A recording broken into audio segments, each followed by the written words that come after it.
Viral ang post ng isang delivery rider tungkol sa tinawag niyang life hack o diskarte ng hindi na pagbibigay ng sukli para raw makaipon. Pero sabi ng DTI, bawal yan. May report si Von Aquino.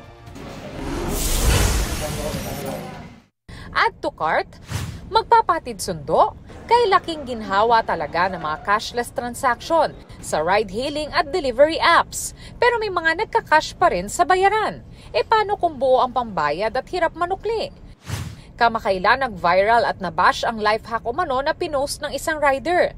Kung 30 pesos pababa ang sukli ng customer, sabihin na lang daw na wala silang bariyang panukli kahit meron. Teknik daw yan para makaipon sila ng pangkain.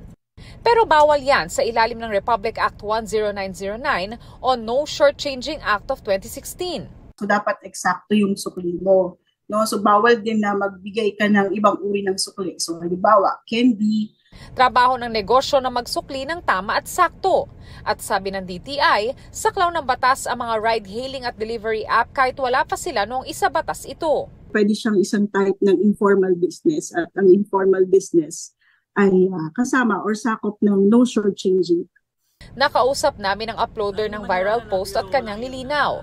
Joke lang yung post na yun, katuwaan lang. Hindi raw siya magsusorry sa mga nagalit na netizen. Hindi rin daw siya naniniwalang gawain ng mga rider ang di magsukli ng tama.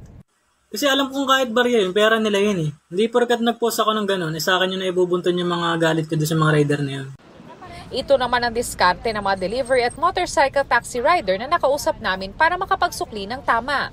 Naghanap muna ako sa tindahan. Pwede ka naman magpabarya kahit na 100 o 50 pesos. Prepared mo na kahit nating pipiso o 5 piso.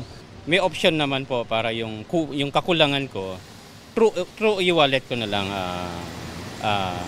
idadagdag dun sa sukli niya. Sa ikatlong paglabag sa No Shortchanging Act, pwedeng masuspende ng 3 buwan ang negosyo. At sa ika-4, mas malaki ang multa at makakansela pa ang license to operate. Abiso ng DTI, isumbong sa kanila ang mga lalabag. Von Aquino nagbabalita para sa GMA Integrated News.